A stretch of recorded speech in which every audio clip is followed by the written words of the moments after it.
да не починат пред време. Имено,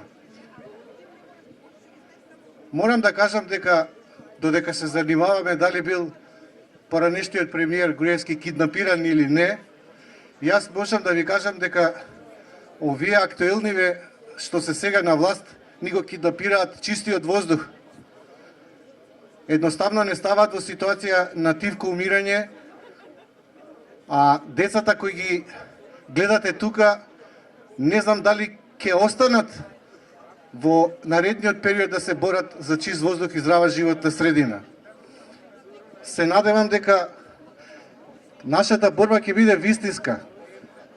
Имаме петиција која ја споделуваме, ве молам сериозно потпишете ја. Иако поранешната О2 коалиција за чист воздух вети дека ќе ја тужи државата, можеби ќе најдеме правник на неформален начин со поддршка на вистина да покренеме една тужба.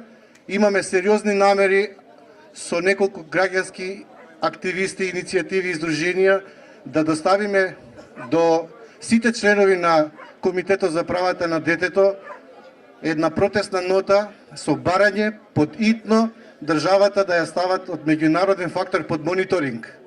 И како што вршеа притисок за време на референдумот, како да гласаме, нека вршат притисок на актуелниве власти, конечно да ни го решат прашањето со чистиот воздух и здравата животна средина. Се надевам дека нашиот глас ќе допре до сите членови на комитетот.